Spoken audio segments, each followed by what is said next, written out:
Joaquín Magri, Martín Dominici, María Victoria la jefa, Serra. Bueno, lo que voy a hacer es ir con la clase pasada, a ver si me deja. Me habíamos quedado en la evaluación ecocardiográfica. Me voy a meter con algunas cuestiones técnicas ecocardiográficas. Yo sé que hay algunos que les gustan las imágenes y que van a hacer imágenes, y por eso lo voy a hacer.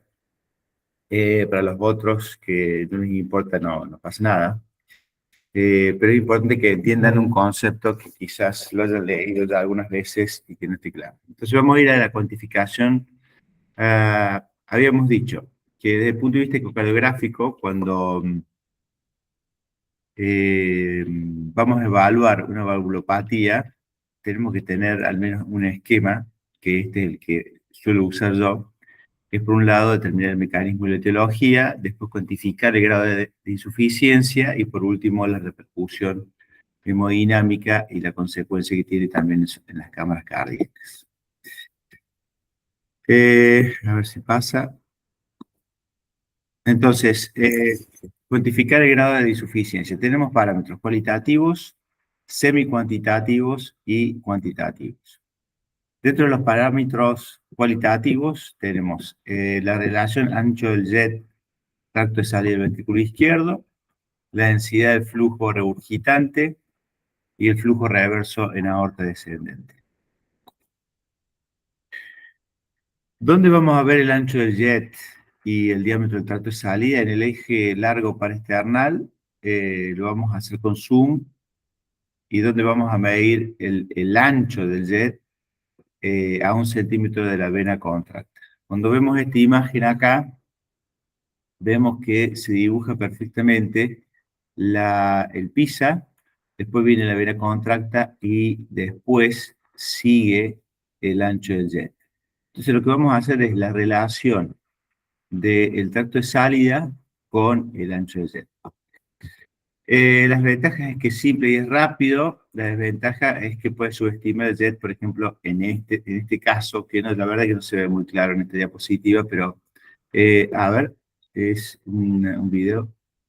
Es una insuficiencia excéntrica. Entonces, la insuficiencia excéntrica, como en las válvulas bicúspides, es difícil y ya lo subestimamos y no lo usamos. ¿Cuándo decimos que es leve? Cuando ocupa el 25%, moderado entre el 25 y el 65%, y severo cuando ocupa más del 65%.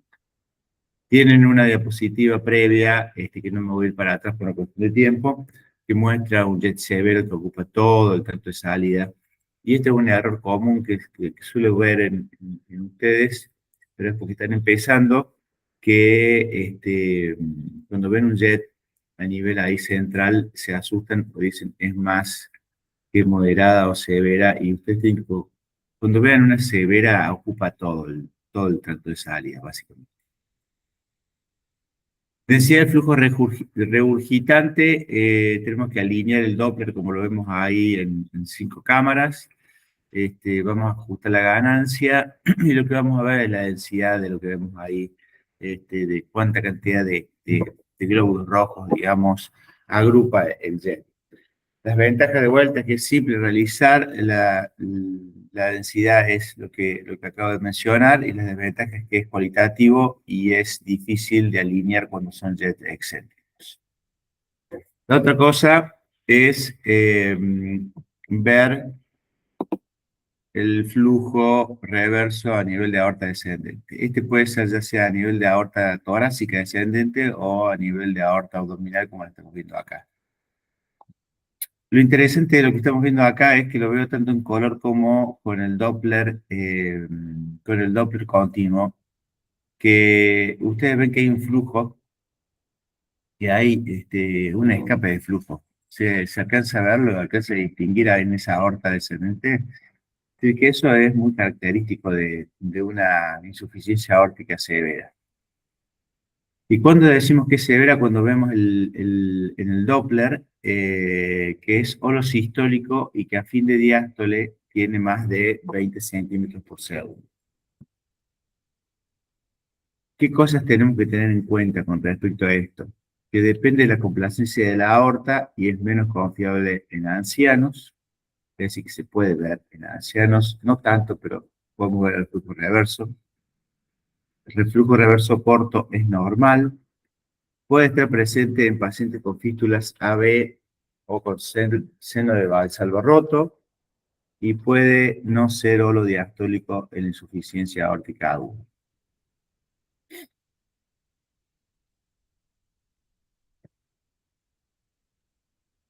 Bueno, después los otros parámetros semi-cuantitativos son la vena contracta y el tiempo de mi presión. La vena contracta es lo mismo, lo medimos en el mismo lugar donde medíamos el jet regurgitante. Va a ser un subrogado del orificio regurgitante efectivo y nos sirve en caso de que tengamos jet excéntricos. Es menos dependiente de cuestiones técnicas y es fácil de diferenciar los leves de severos. Este es un estudio que comparó varios parámetros, como por ejemplo eh, el output cardíaco del ventrículo izquierdo, el tiempo de mi presión y la velocidad de flujo reverso al final de la diástole con la vena contracta, que lo que demostró que la vena contracta fue el parámetro semi-cuantitativo más importante y específico. O sea que este es un parámetro que lo tenemos que tener muy en cuenta y que, como dije recién, es fácil de medir y que se hace en el eje paraesternal largo de ventrículo izquierdo. ¿Cómo son los números? Leve cuando menos de 3 milímetros, moderado entre 3 a 6 y severa insuficiencia cuando mide más de 6 milímetros. El tiempo de mi presión es el otro parámetro semi-cuantitativo. También lo vamos a medir con el Doppler desde apical, de 5 cámaras. Vamos a alinear el volumen de la muestra con el Doppler, con el flujo. No nos va a servir de excéntricos y está afectado por cambios en los gradientes de presión entre el ventricular y la aorta, es decir, por aumento de la presión de llenado. ¿Qué quiere decir eso? Que cuando la insuficiencia aórtica se cronifique, cuando aumentan un poco las presiones a nivel del ventrículo, la presión de fin de diástole, este parámetro pierde un poco la sensibilidad porque cae menos la presión entre una cavidad y la otra, cae la rapidez. Cuando decimos que es severa, cuando el tiempo de mi presión es menos de 200 milisegundos. Es decir, que en cuanto más rápido se igualan las presiones, más severa es la insuficiencia. No. Y por último, parámetros cuantitativos, tenemos el orificio regurgitante efectivo y el volumen regurgitante. Voy a, voy a ser un poco denso con esto, pero más vale que les quede grabado y necesito que ustedes lo comprendan por lo menos una vez en su vida de cardiólogos. Eh, entonces vamos a ir paso a paso. Antes de atravesar el orificio regurgitante, las líneas de flujo convergen aumentando progresivamente la velocidad. Y cuando el Doppler color alcanza la velocidad de aliasing, aparece la semiesfera visible y ese es el PISA. Es decir que cuando comiencen a acercarse, no tengo cómo marcarlo, las líneas de isovelocidad, esto arma esta hemisfera, porque comienza a acelerarse la velocidad y por eso se llama área de superficie de isovelocidad, es decir, que todas empiezan a tener una velocidad muy parecida a nivel proximal del orificio regurgitante. Entonces, esto va a estar basado en el principio de conservación de flujo. Es decir, que dice que el flujo que atraviesa cada hemisferio debe ser igual al flujo que atraviesa el orificio regurgitante.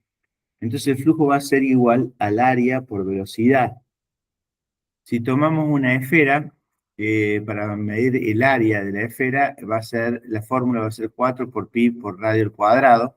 Si fuese una hemiesfera como la que estamos midiendo, va a ser 2 por pi por radio al cuadrado. Entonces, el flujo regurgitante lo vamos a medir como Si vemos del lado derecho de la diapositiva, 2 por pi por radio al cuadrado por la velocidad de aliasing. Entonces lo que estamos midiendo para medir flujo es área por velocidad. Entonces eso lo estamos haciendo de un lado.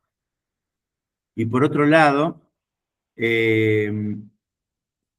para medir el orificio regurgitante va a ser el área del orificio regurgitante efectivo por la velocidad máxima.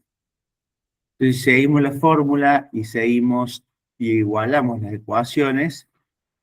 2 por pi por radio al cuadrado por la velocidad de aliasing va a ser igual al área del orificio regurgitante por la velocidad máxima.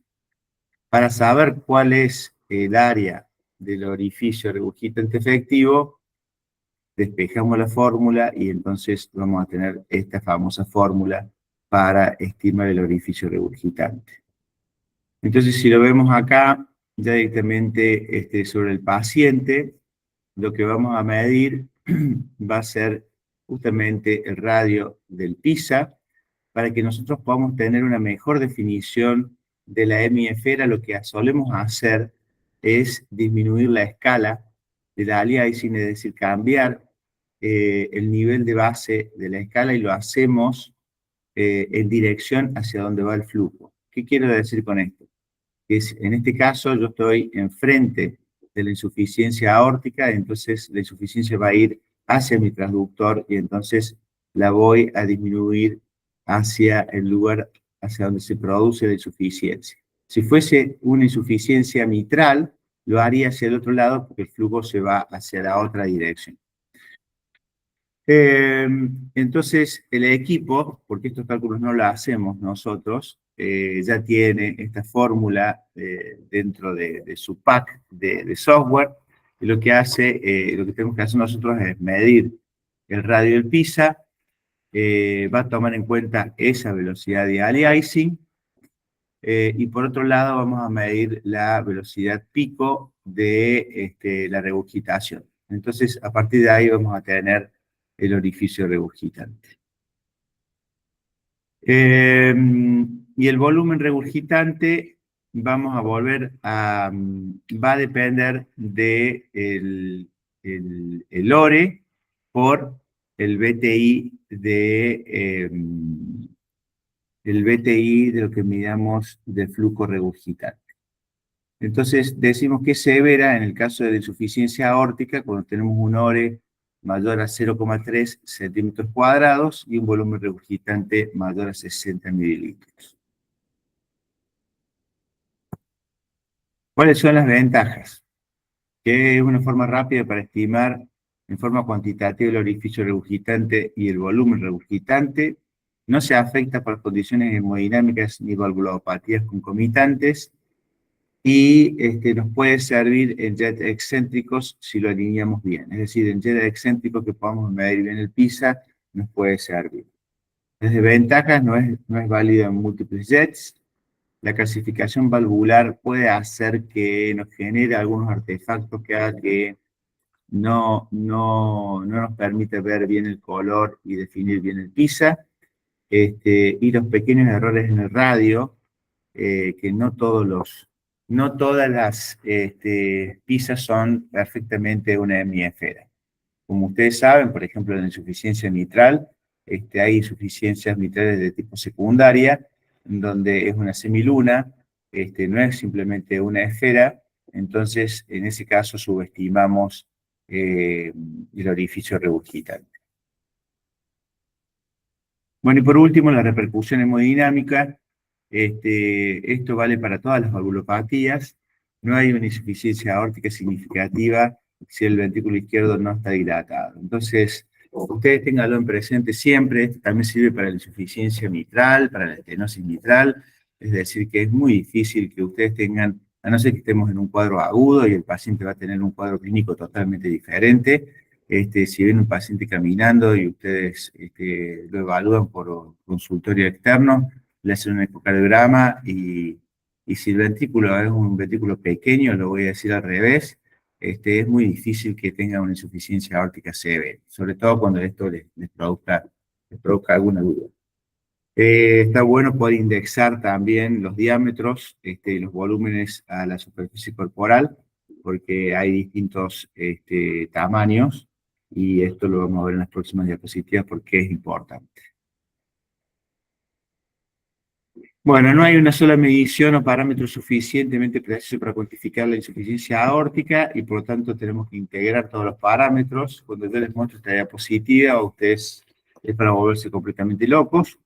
Es todo lo que venimos viendo hasta ahora, y lo que significa, por qué se las muestro esta diapositiva, es porque lo que nos muestra básicamente es que no hay ningún parámetro que sea perfecto para medir la severidad, y tenemos que ir integrando los diferentes valores que vamos obteniendo para decir si esto es severo, moderado o leve.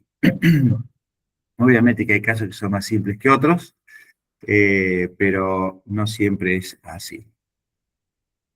Les traje este ejemplo. Por ejemplo, este paciente, como ven, en la parte superior izquierda tiene probablemente una válvula aórtica bicúspide, porque tiene un jet excéntrico que pega en la valva anterior de la mitral. Difícil de cuantificar porque no me permite hacer muchas de las cosas que acabo de mencionar recién.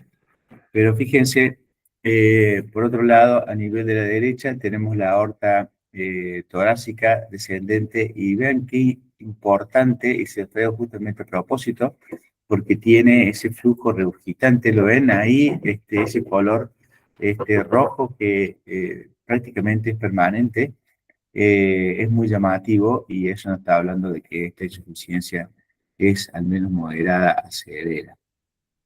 Y después tenemos este flujo regurgitante a nivel, no se ve, acá en la diapositiva pasa y se va, a ver si me deja. Sí, ahí está. Lo mismo lo vemos acá a nivel de la aorta abdominal, y si vemos el Doppler pulsado a nivel de la aorta torácica, no, perdón, no torácica, sino abdominal, también tenemos ese flujo reverso muy importante, que habla de que esta insuficiencia es severa. ¿Cuándo usamos la resonancia? ¿Cuándo nos es útil en la insuficiencia aórtica? Cuando tenemos una ventana acústica subóptima, cuando tenemos discordancia entre la dilatación del ventrículo izquierdo y las medidas de severidad del Doppler, cuando tenemos discordancia entre la clínica y el ecocardiograma, cuando tengamos una válvula aórtica bicúspide para definir bien la anatomía y la regurgitación, como acabamos de ver recién, no siempre es fácil. Y también cuando tengamos enfermedad multivalvular, es un método independiente para cuantificar la insuficiencia. Entonces, no me voy a poner a hablar de resonancia, pero la resonancia lo que hace es estimar el área, que sería el orificio, y luego estima el volumen a través de un programa que a través de el volumen que pasa a través de esa área. De esa manera, lo que hace es obtener la fracción regurgitante. Bueno, salimos de los métodos diagnósticos y nos vamos al pronóstico y tratamiento. ¿Qué cosas van a marcar pronóstico en estos pacientes? La clase funcional, la fracción de eyección y el diámetro del fin de cisto. Desde el punto de vista de la clase funcional, ahí hemos visto una diapositiva previa a la clase pasada de que la mortalidad en la insuficiencia aórtica severa asintomática era más o menos del 0,2 a 0,3% anual. Ahora, cuando el paciente comienza a tener síntomas, la mortalidad aumenta al 10% anual. Y cuando el paciente pasa a tener una clase funcional 3 o 4, directamente va al 25%. O sea que muy parecido a lo que sucede con la estenosis aórtica, la presencia de síntomas cambia la historia natural, y ya nos determina el momento en que debemos intervenir. Desde el punto de vista de la fracción de eyección, estas son un montón de diapositivas que muestran distintos tipos de estudios. pero que todos básicamente apuntan a que cuando la fracción de eyección cae por debajo del 55%, ya también sería una indicación de que algo tenemos que hacer con este paciente. Básicamente, en cuanto más baja está la fracción de eyección, peor es el pronóstico del paciente.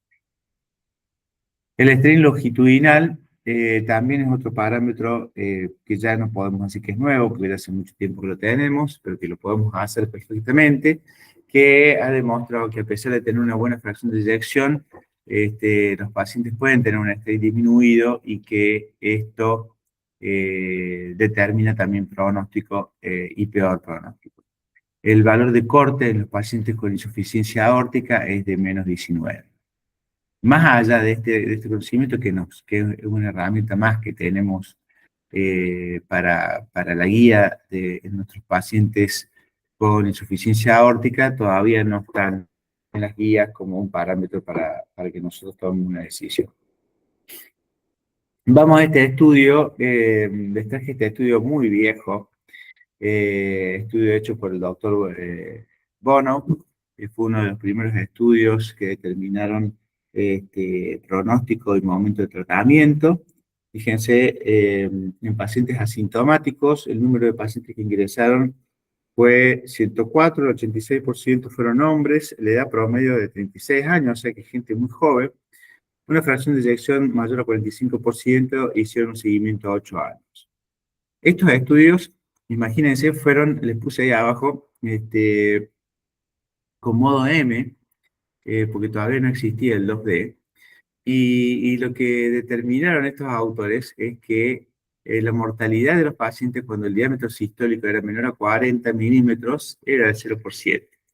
Ahora cuando aumentaba entre 40 a 49 del 6% y más de 50 al 19% por año. O sea que este fue un estudio que marcó un cambio en el tratamiento de estos pacientes, porque fue muy importante para determinar qué punto de corte tomamos en los pacientes asintomáticos.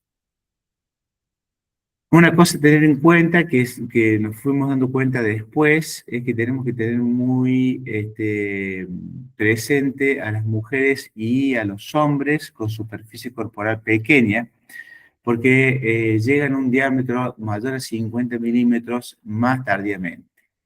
El estudio que vemos ahí a la izquierda demostró que a las mujeres, llamativamente, cuando se tomaba este parámetro de mayor de 50 milímetros, se morían más, básicamente. Entonces, lo que empezaron a abrir el ojo es que, justamente en lo que estoy diciendo, de que probablemente se morían porque tienen menor superficie corporal y entonces para llegar a ese valor estaban mucho más avanzados en su enfermedad.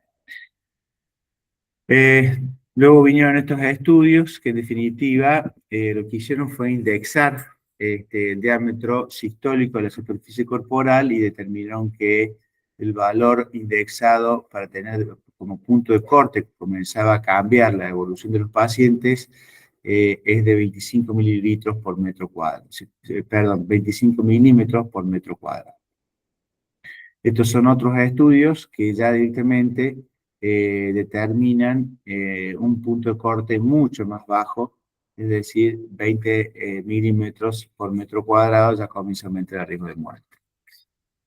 La pregunta que les quiero hacer para que no se me duerman todos, para ver si están presentes, es por qué utilizamos el diámetro sistólico y no utilizamos el diámetro diastólico en estos pacientes. Desde el punto de vista fisiopatológico estoy hablando.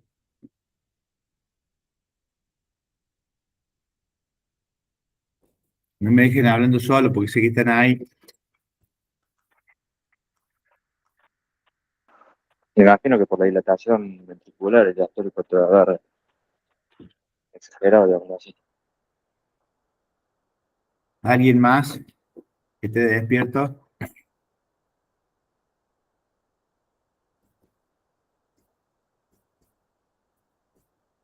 Bueno, se los voy a decir yo, porque veo que están todos dormidos.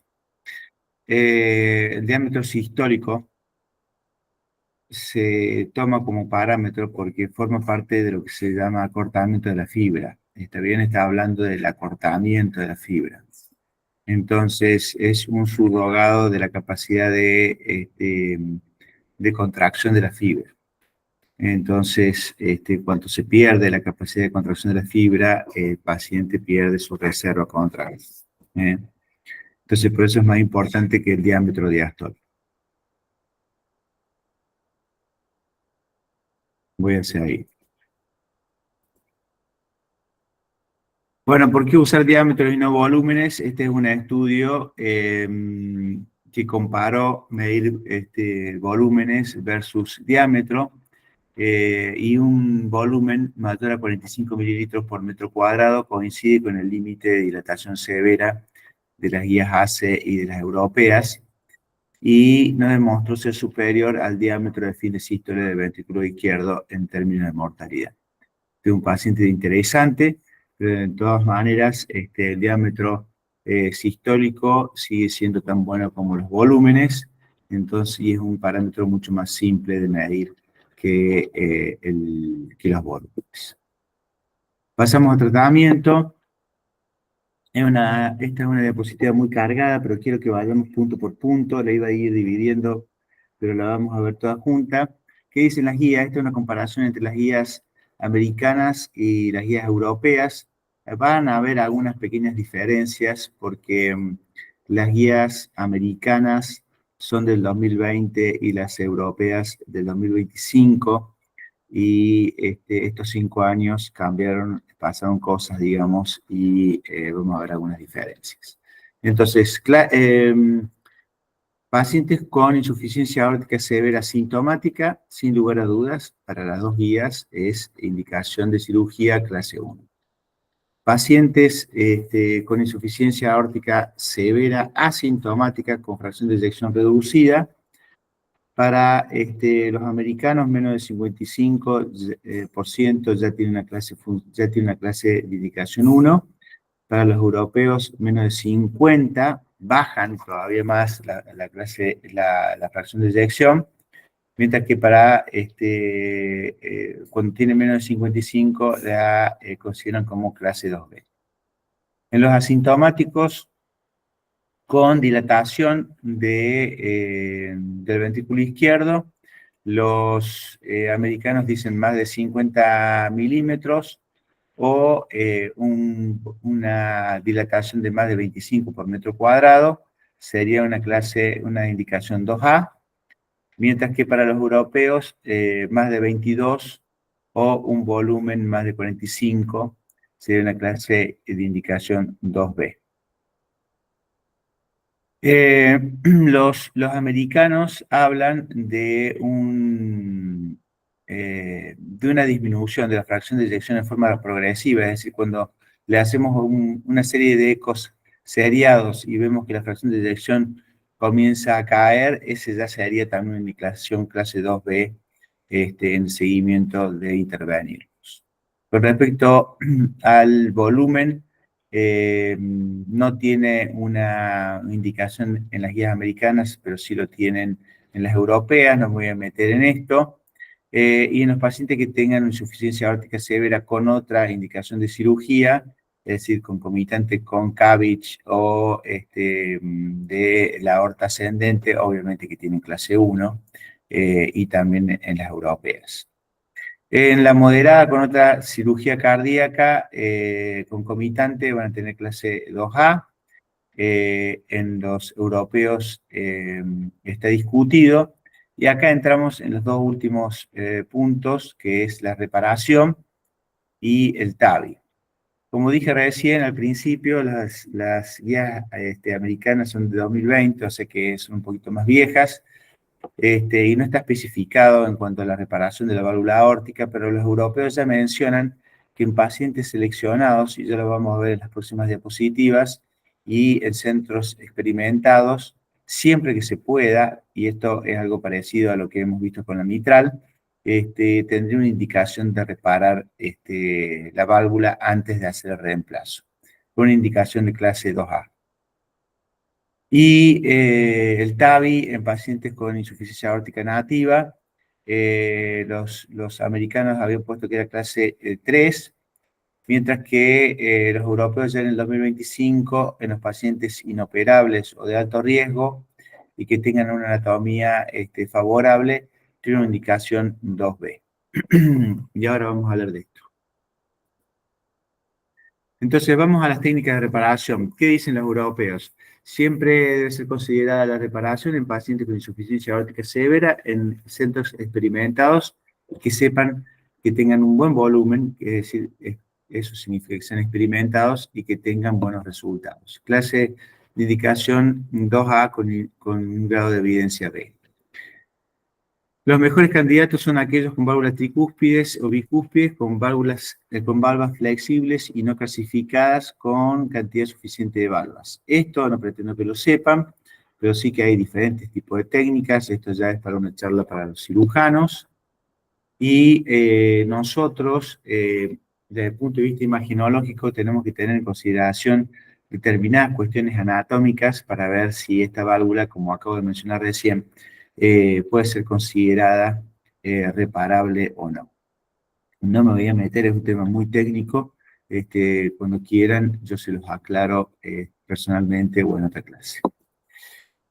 Reemplazo de la raíz aórtica con preservación de válvula. Esta es otra técnica también que la tenemos que tener en cuenta en pacientes jóvenes con aneurisma de aorta, con o sin enfermedad de tejido conectivo. Cuando la anatomía valvular sea adecuada para la reparación, el procedimiento va a preservar la válvula y básicamente tenemos dos técnicas, una que es la técnica de David y otra es la de Jacob. Tienen muy buenos resultados en los pacientes, en los centros donde la saben realizar, y como acabo de mencionar, es muy importante sobre todo en aquellos pacientes que son jóvenes, y que la válvula se encuentra todavía indemne, no tiene una insuficiencia importante, pero que sí tienen dilatación de la raíz aórtica. Luego tenemos la cirugía de ventral y de bono, que cuando no podemos hacer la reparación, lo que hacemos es un reemplazo de la válvula aórtica, que puede ser con una válvula biológica o con una válvula mecánica, va a depender de la del paciente, y vamos a hacer también reemplazo de la raíz aórtica. Y por último, mencionar la cirugía de Ross, que lo que va a hacer, va a utilizar la raíz pulmonar del propio paciente para reemplazar la raíz aórtica, y posteriormente se coloca un homoinjerto en posición pulmonar. El autoinjerto vivo puede crecer y remodelarse, lo que hace que este procedimiento sea particularmente ventajoso en niños y adultos jóvenes, y hay ensayos que muestran que esta técnica tiene una supervivencia a 10 años del 97%, y que muchas de estas intervenciones, según algunos registros, muestran que tienen tasas muy bajas de reintervención a los 20 años. De vuelta, como pasa con las técnicas de Jacob o de David, esto debe hacerse en centros muy especializados, donde están acostumbrados a hacer esta técnica. Se necesitan una serie de aspectos también anatómicos para que se pueda realizar esta técnica quirúrgica, por ejemplo, que los diámetros tanto de la raíz aórtica como la pulmonar sean bastante parecidos, es decir, que hay, si son muy asimétricos o los tamaños son muy distintos, la cirugía no puede llevarse a cabo. Pero de todas maneras, en los centros donde la realizan y donde les va bien, es una técnica muy a tener en cuenta, sobre todo en los pacientes muy jóvenes.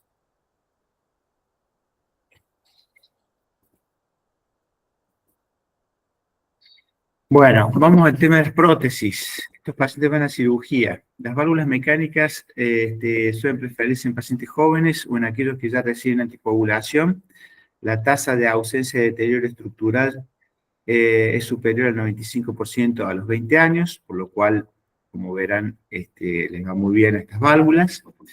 Y datos de la base de la Sociedad de Cirujanos Torácicos también sugieren una mayor supervivencia en las válvulas mecánicas que en las bioprotésicas en pacientes de hasta 60 años.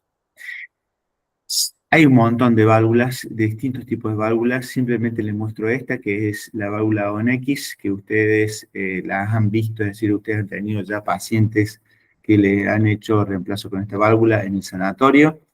Tiene un diseño que hace que podamos llevar a estos pacientes a tener un ring de 1,5 a 2 junto con aspirina, es decir, que eso hay que tenerlo en cuenta, y con esto le disminuimos el riesgo de hemorragia. Ha habido un estudio con apixaban en estas válvulas para ver si se podía usar DOACs en estos pacientes y la verdad es que no les fue bien, tuvieron peores resultados, entonces seguimos utilizando la warfarina como anticoagulación oral. Esto es una diapositiva que no sé para qué se les traje, porque en definitiva preferiría que lo haga un cirujano, pero esto es una incisión en I que permite agrandar el anillo unos 3 o 4 números. En los pacientes con insuficiencia aórtica habitualmente este no suele ser un problema, los anillos suelen estar dilatados o no suelen ser pequeños, como suele pasar en los pacientes con estenosis aórtica.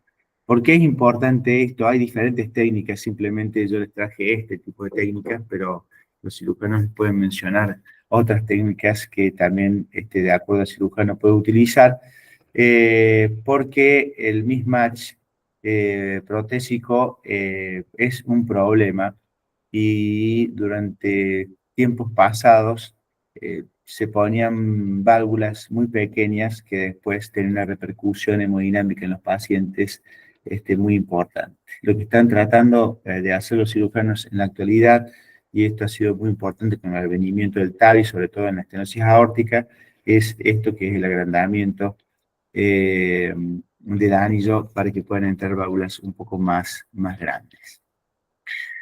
Mencionarles dos tipos de bioprótesis, la Inspiria Resilia y la válvula de Medtronic, que hasta ahora tienen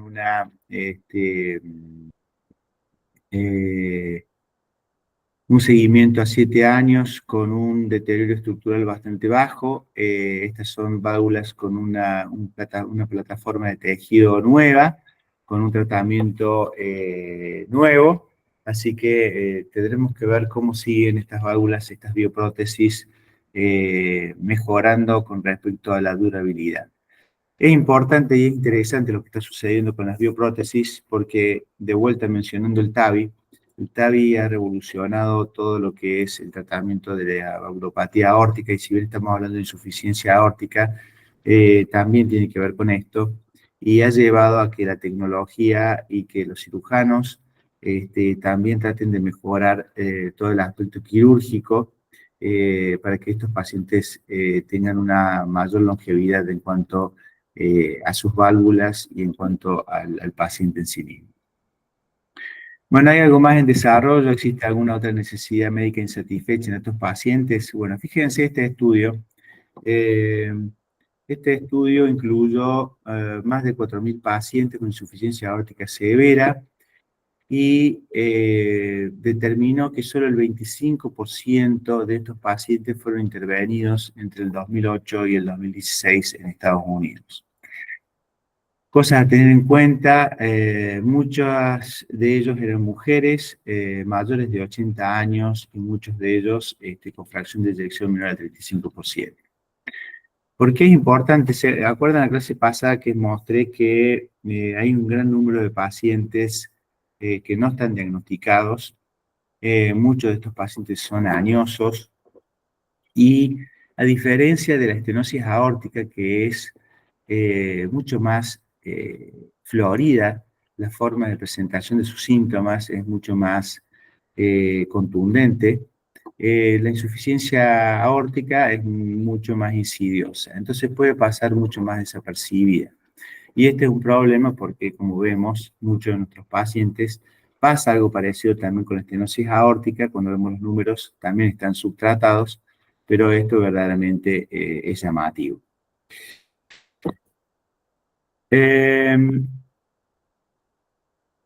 ¿Qué pasó? ¿Qué podemos hacer con estos pacientes, sobre todo con aquellos que son sintomáticos y tienen fe disminuida y que tienen un riesgo quirúrgico prohibitivo?